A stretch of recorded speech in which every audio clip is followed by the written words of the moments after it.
Hello and welcome back to this week's weekly vlog. I hope you're all well. As you probably gathered by some footage, I'm actually in Marrakesh with Alison and Bernadette. Hello. And Natalie is around somewhere. We're actually waiting for a guide. We've got a 3-hour tour, so I don't know what we're going to see. We're all tired. It's been a very, very long day, and it's not really hot. There's a lovely breeze, but it's quite humid here. Anyway, I won't talk too long. I'll catch up with you when I'm back at the hotel, and I can tell you how the trip has been so far. See you later.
Terracotta.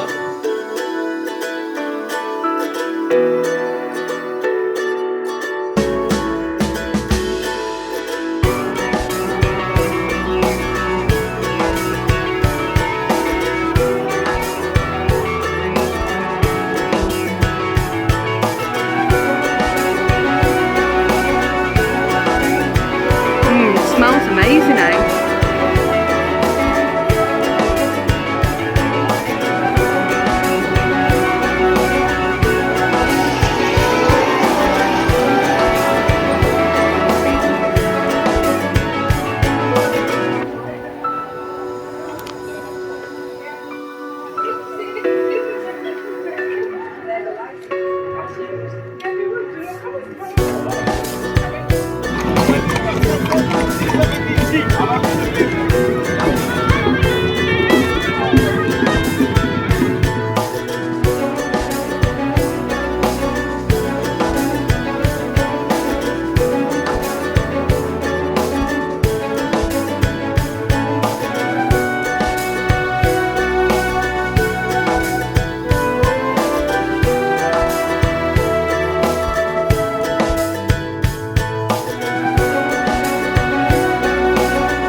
Good morning. I'm sat on the roof terrace.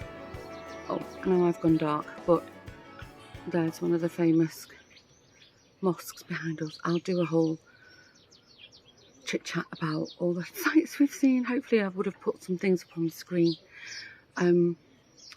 So Alison's just gone down to find Natalie and Bernadette, and then we're going to have some breakfast, and then I think we might do a bit of shopping this morning and go and do some more sightseeing. Anyway, the ladies are here. Let's blow out. There's Natalie. Morning. Morning. Okay, I'll catch you in a bit. What are you? Oh yeah.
Wow. Woohoo.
morning. Today's our last full day here. I've no idea what I've said to camera. It's all been a bit hectic. We've not really got a proper plan today. What we've discovered is things we wanted to see, we should have bought them online. And then there was another palace or something we wanted to see. It's closed for the weekend because Ferrari are having a special event there. Yesterday we did the souks, and not all of it. Oh my God, you can get lost in them, they're crazy. I think we're going to do a little bit of shopping today, although we don't really, there's not much we want to buy, to be honest with you. Last night, I think you would have seen some footage, we went to this like really fancy influencer style restaurant. I forget the name of it. It probably would have been on the screen in the footage, but it was nice. But there was 2 sittings, and my gosh, we felt rushed, almost a bit pushy. You know, we were getting a bit irritated with it at one point, but it was really good food. And there was some famous DJ, which no idea who he is, but it was crowded. And when we walked in, they originally wanted to sit us at a table near the bar area, and we said no, we bought this 2 weeks in advance, we want to be in the main room. So there was a bit of a hoo-ha about that, and eventually they moved us. Thank God we put our foot down, because the poor people who had the table after us, they were surrounded by people, you know, queuing up and everything. Ooh, not my idea of a swish night out. Anyway, we're making the most of it. I think we're just going to get ready and go up and have a bite to eat on the terrace. It's a bit fresh here in the morning, not gonna lie. And I think you would have seen the riads are open. There's no there's a central courtyard. They're all like that, and then usually there's no roof over the courtyard, so there's air coming through, but it's fresh at the moment. And we discovered that the clocks went back here today because of Ramadan, which starts in next week, I think. So we've sort of gone back an hour, but we'll lose that when we go back to the Netherlands. Anyway, I think I'll probably, when I've edited the footage a bit more, I'll have a bit more to say about our stay here. What I might even do is just make like a separate travel video, like a short one with all the footage. I'll see. I'll have to figure it out when I'm sat at my computer. But tomorrow we're flying home, I think in the morning, so we'll get home late afternoon. And then we'll probably all just chill out and have early nights. And then Tuesday I'm working, so it's going to be a busy old week. But anyway, we'll soldier through.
Hello, back in the messy craft room. I got back on Monday evening. I think I got home about 6 o'clock in the evening, and yesterday I went into the office and I did a whole load of car waffle, and it made no sense at all. I was driving in the pouring rain, the traffic was horrendous, and I've managed to download the footage from Marrakesh today and realised that even I couldn't understand myself, so you lot would have had no chance. So I thought I'll just have a proper chit chat when I've got some time for myself, which is this evening. Or everybody's out, I'm home alone, and I've actually worked from home today in the very messy craft room. I might put the heater on actually, it's a little bit cool in here, although I've got lots of layers on. We arrived home, it was quite chilly, not gonna lie, and yesterday it poured down, and today it's pouring down again, and I think it's going to pour down all week. It's fine. I think on Monday when we flew home, there was expecting 27 degrees in Marrakesh. So I think we were really lucky with the weather. I think it was like between 24, 25 every day we were there, which was lovely. Any hotter, and yeah, it would have been a bit, yeah, not so nice, because, you know, ultimately it's a desert. It's very dusty there. And I was really surprised at how humid it is. I didn't expect that at all. I thought it'd be like a dry heat. Anyway, so where do I begin? Well, firstly, Maureen, if you're listening, the bag. So I ordered a new bag, and some of you were also saying about these budget airlines, how they've screwed us with the new baggage requirements. So yes, I ordered a bag online, and it came, I think it came on the Tuesday actually, when my mum was still here. When did I was flying out? Oh, Friday. So I packed it. It was a cracking bag, got loads in it, and we took a suitcase between the four of us for, you know, doing any shopping, and everything was going swimmingly. Got to Schiphol, there was no queues, we walked through everything, no problem, and there was something in my bag that flashed up on the X-ray machine. So they wanted to open it, and it was actually, I took a belt with me, and the metal work on the belt, it was on camera, it looked like a knife blade when we opened it, and he said, oh, okay, here it is. It's like an arrow shape. So I was like, oh, it's no problem. Went to zip my bag up, and bam, the zipper broke. And I was just about to have a major meltdown, not even a minor one, a major meltdown. And Natalie and Alison and Bernadette come running over, and they were all like, oh my God. You know, I was like, oh, what do I do? Because we checked the big suitcase in at this point. And this lovely guard came over. He said, don't panic. And then he said, look, it's got two zips on it, so you can open it like this way or all the way around. And he did the other zip, and it went fine. So I was like, oh, thank you, thank you. Oh my gosh, my heart was in my mouth. Anyway, the flight was delayed only by about half an hour. So we said, right, you know, we'll just go and have a nice coffee. So we had a little bite to eat and a coffee, and then we strolled around the shops, and all of a sudden we saw on the monitor that the gate was about to close. So we were like, no! So we didn't quite run. We just left at a very, very fast pace. Natalie had unwittingly, she'd booked speedy boarding because she'd paid to take her little case on with her, and she got speedy boarding with it. So anyway, we got through and we didn't need speedy boarding because lo and behold, we were almost the last passengers.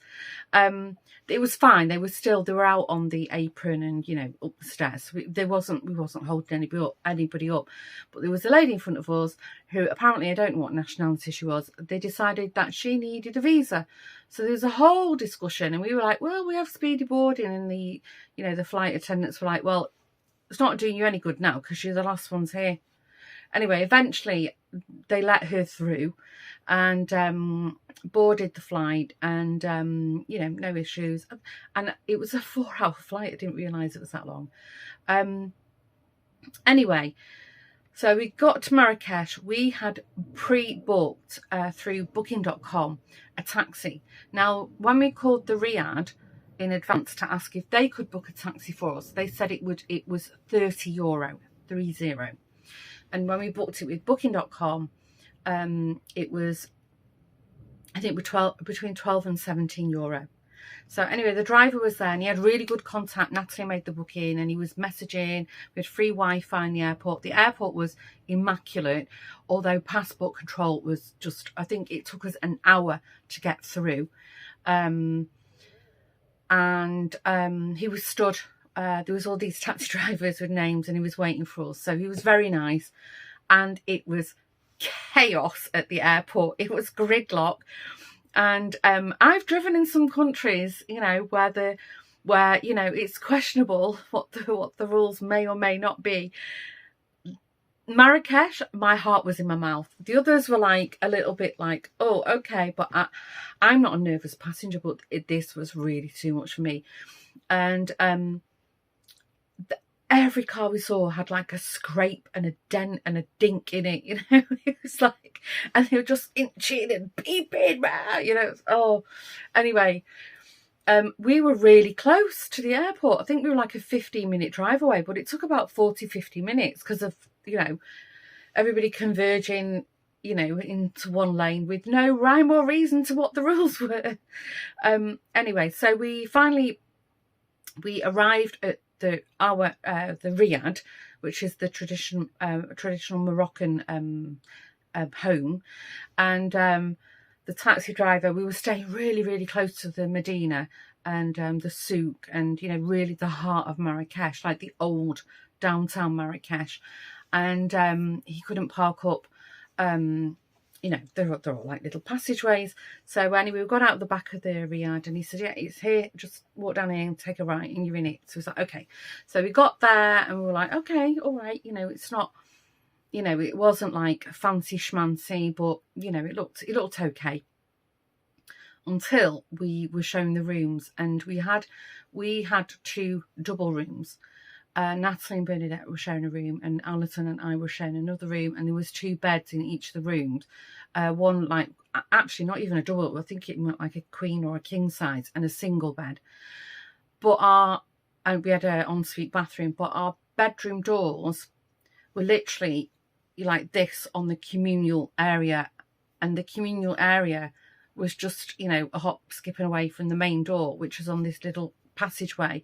When we got there, it was wide open. Anybody could have just walked in. So anyway, we were like, we don't even know if we want to stay there. It did not mention anything about that on the site. Anyway, Natalie spoke to the guy on reception, and then he called the manager, and he said, you know, well, it matches the pictures. And we said, yeah, but it doesn't really, because it doesn't, you can't see on the pictures that our bedroom doors are actually opening onto a communal area. We had no windows in there. The only windows we had, there were shutter windows that behind like metal grills that opened onto the the lounge, you know, where people are sitting. So we couldn't even have the shutters open, because the riads, they have a central courtyard and no roof on the top, so when it rains it just comes in, and then usually the fountain area will sit under the, you know, the hole in the roof, and that would gather the rainwater. And usually this fountain's on. Our fountain had not been on for a long time. So yeah, there was a lot of like hoo-has. We asked if we could be moved, they were fully booked, and then the owner said, well, you know, we'll guarantee safety, we lock up, and the guests are not allowed to go in the communal area after 10 o'clock at night. And, you know, there was lots of reassurances. And then he said, you know, if we wanted to find another riad, you know, in the morning, he'd sort of, you know, we wouldn't get a cancellation fee. So they were all very helpful. It was just unfortunate. I think, I mean, if you're there like women alone or with young families, you know, it should have been made clear that, you know, how your door sort of opened. But anyway, as a result of that, they made sure that the front door, the hotel front door, was locked. You know, every time you left and went, you know, come and gone, it was locked. So, and there was somebody always on attendance, so that was okay. On the whole, I mean, we managed. It was fine. You know, we had airco. It was very clean. The staff were lovely. You know, everybody just wanted, you know, to make us feel welcome. So, you know, we had the first night there, and then we said, you know what, we'll just stay for the rest of it. We'll make the most of it.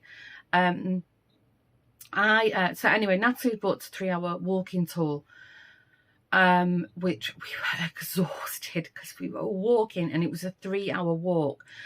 After we'd had the long flight, we'd been up since 5 in the morning. We'd not ate since breakfast. So, anyway, Medi, our tour guide, met us at the the main mosque. I forget the name of it now. You would have seen it on the footage. And so it was actually really close to where we were staying.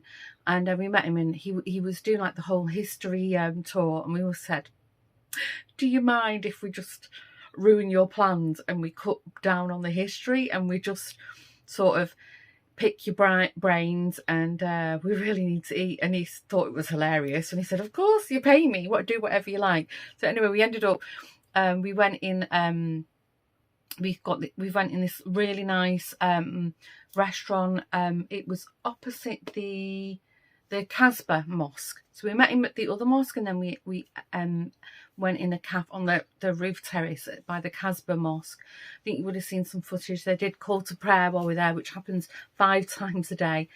And it was nice. Yeah, and Mehdi was just such a nice guy. So if you're ever planning on going to Marrakesh, I cannot recommend him enough. He was so helpful. And I'll put his Instagram link below. I'm following him on Instagram. And I think Natalie booked it through Locals, which is a local tour guide app. I think they're all over the world. So if you get any country you're going to, download the Locals app, and then you can get somebody by recommendation.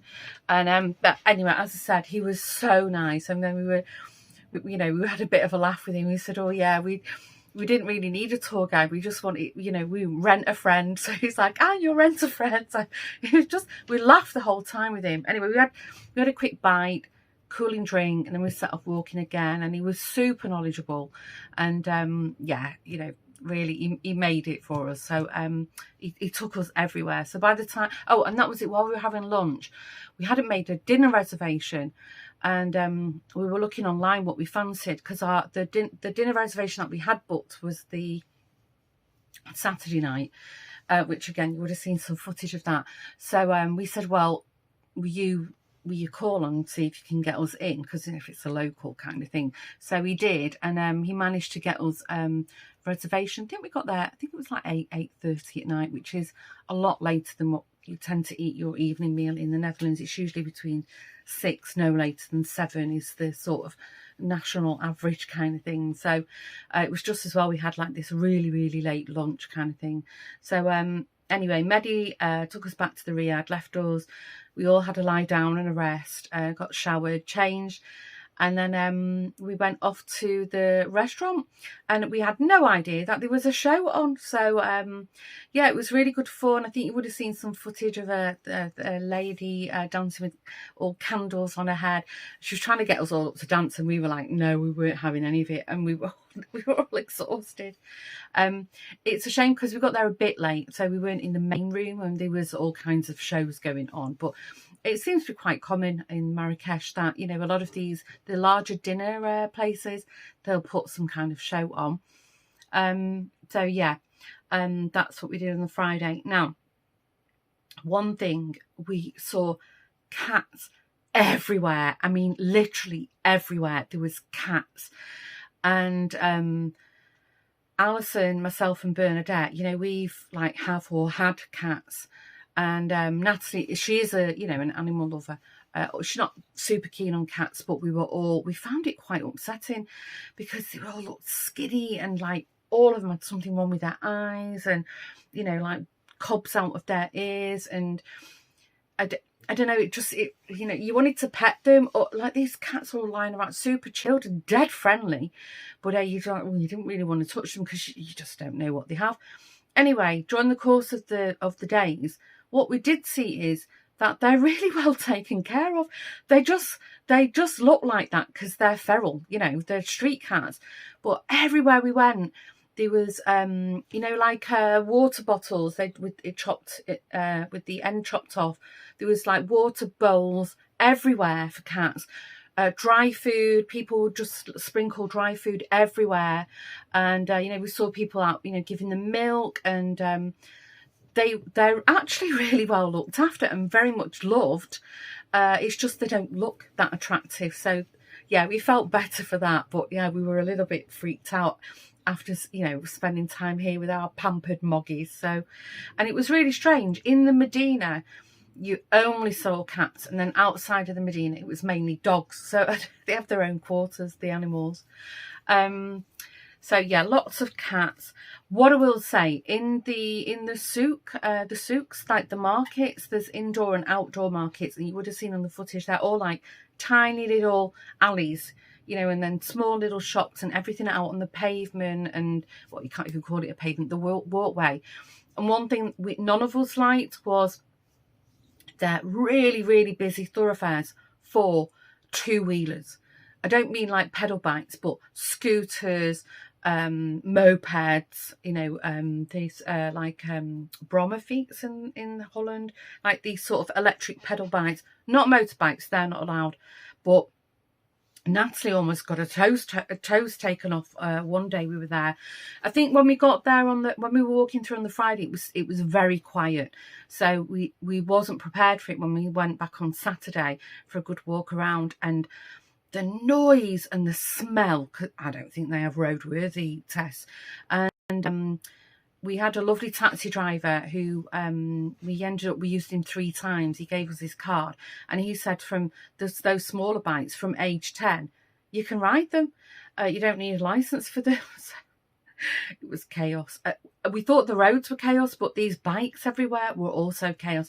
And in fact, one day we were stood in like a sort of crossway, and then this bike went whizzing past us, and next we had this almighty crash. And he'd hit one of the pottery displays. And you know, luckily there were like thick tiles what he'd hit. So I think there was only like 5 or 6 damage. If there'd have been, you know, the pots and bowls and stuff, a lot would have smashed. But nobody bothered. There was no arguing. They just, you know, was like, oh dearie me, you know, swept it all up. And it was really... anyway, food-wise, I don't know if I mentioned this. I've not edited everything yet. We were really, really looking forward to the Moroccan food, and that was the big disappointment for us. Now, there's spices everywhere. Natalie even bought some, you know, spices back with her, and you know, they're open and you can smell them, and amazing. But I think our taste is a lot more like hotter and saltier and more depth to it, and we found that the food there, no matter, you know, if we are in like you know, like a daytime cafe or a real high-end restaurant. It was very, very bland, and that was really disappointing to us, because we thought there'd be like this, you know, this depth of flavour, and we were really excited about trying, you know, like real authentic Moroccan food. So, you know, that's one thing to watch for if you're planning on going. What else to say? So yeah, the bikes, the traffic. The day we got out, it was very misty, and we hadn't actually realised. I think you would have seen that on the footage as well. From our roof terrace, when it did clear up over the following days, we had this whole view of the Atlas Mountains, which are stunning. You know, that huge like mountain range.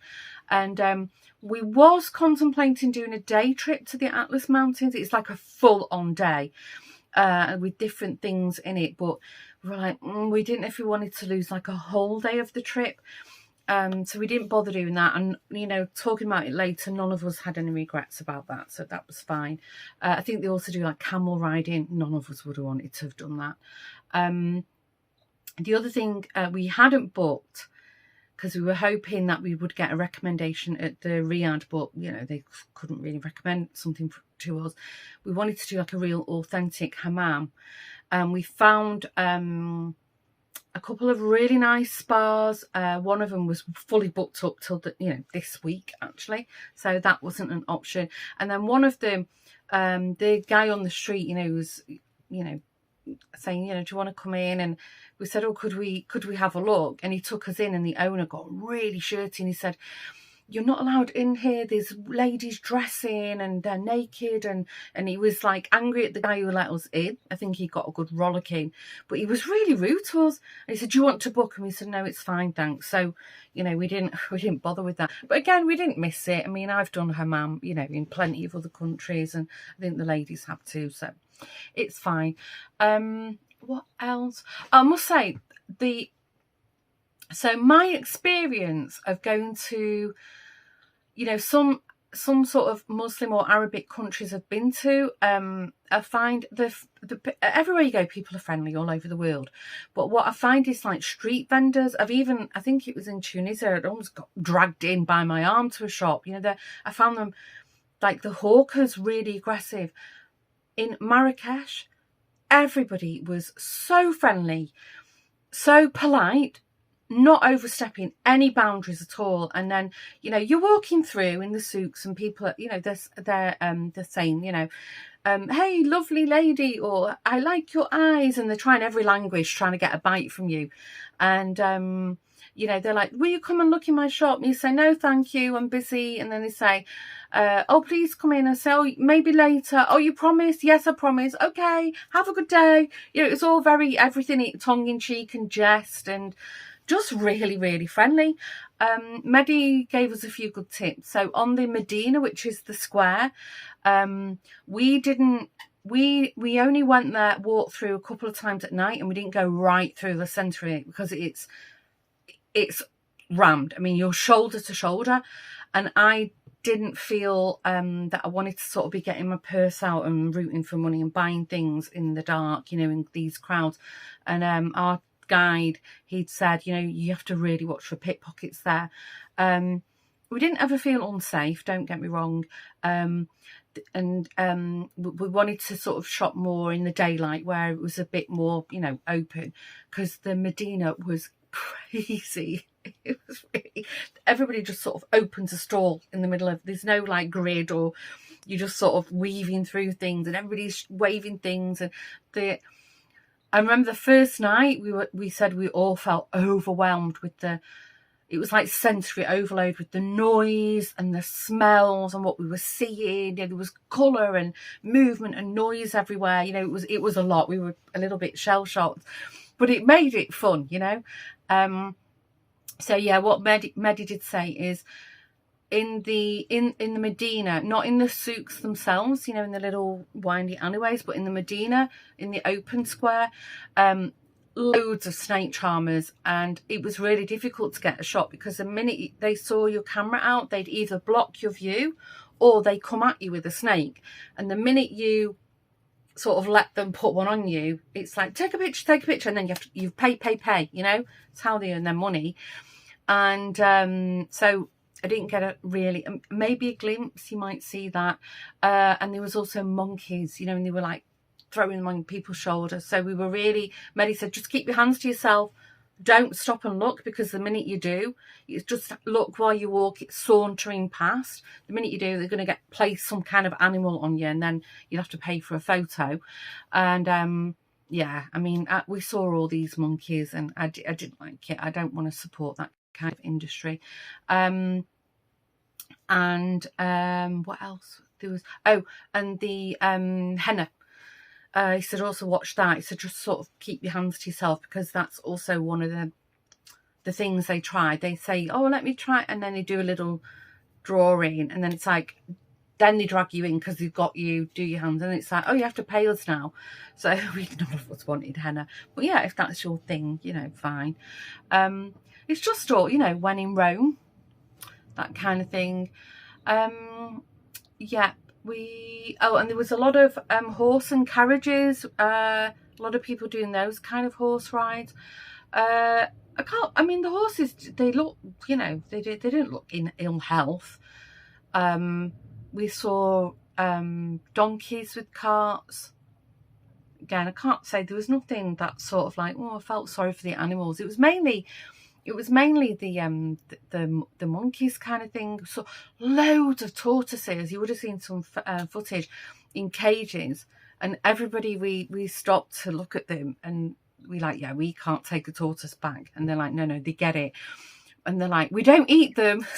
It's like, well, we didn't think you did until you said it. So no, everybody was making fun kind of thing. We don't eat the tortoises. The people keep them as pets. I suppose they're everywhere.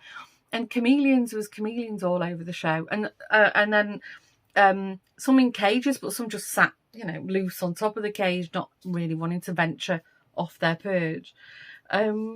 What else did we see? Yeah, lots of spices, lots of like herbalists, especially around the old Jewish quarter. A lot of pigments, you know, for dyeing. I think you might have seen some footage. We ended up in the souk, more like where the craftsmen sort of work. There was I've got a ham. There was somebody who was trying to sort of point us in the direction of the tannery. I must admit, where the sort of the real artisan crafts are, they were a little bit off the beaten path. And Medi said, don't venture too far in, because it's very easy to get lost, and you know, it's best to stay where you're amongst other tourists kind of thing. I mean, people were fine, but it definitely did seem a little bit more, yeah, you don't want to get lost in there. But we did venture as far as there was dyeing yarn. So maybe you saw it, we walked through, and they were all hung from the ceiling of the alleyway, and we went in, had a quick look at them dyeing. But the wool was mainly for rug making and silk. They were dyeing silk, and yeah, I mean, I really would have liked to have bought something, because I'm a knitter and a crocheter, but it was very coarse sheep's wool. And what else did they say the wool was from? I can't remember. There was sheep and something else they said, but it was very, very coarse and very, yeah, you couldn't have knitted or done anything with it like that. It was definitely more for the rugs. Yeah, so buying, I'll try and remember to show you. None of us really bought much. Natalie bought some spices. All of us bought except Bernadette, we all bought a very small, like a crossover bag. You've got to haggle everywhere. It's expected. So, I mean, either you like that or you don't. I think Natalie was getting a bit irritated with the haggling by the end of it. Don't be afraid of offending people, because, you know, if they really, really won't come down to your price, no hard feelings, and you just walk off. But, you know, you don't haggle that. You know, you don't insult them, you know. But I did, what else? I bought a bag, I bought some coasters, and I bought a tiny lamp, and I don't know what I've done with it. I don't know if I've packed it back in the suitcase. I need to dig that out.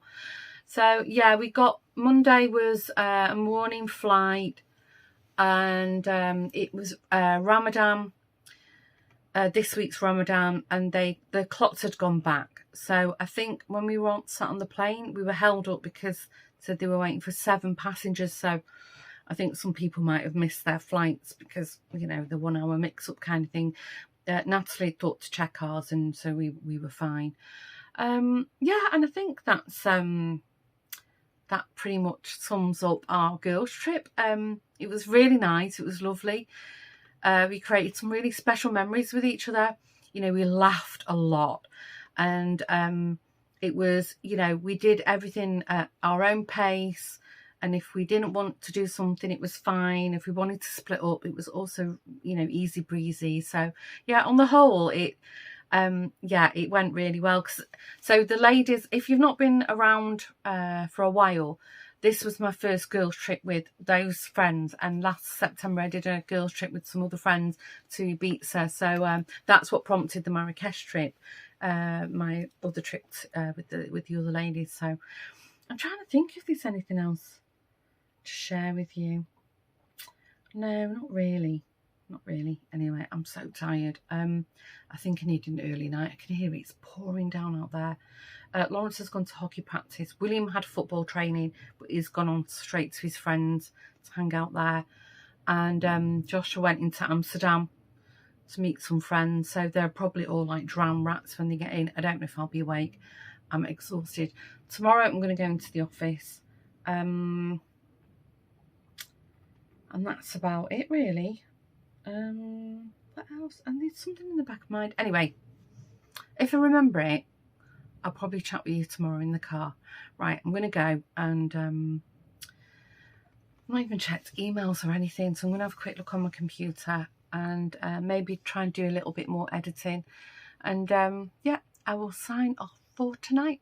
So bye for now from a very sleepy dawn, and I'll speak to you some point in the week.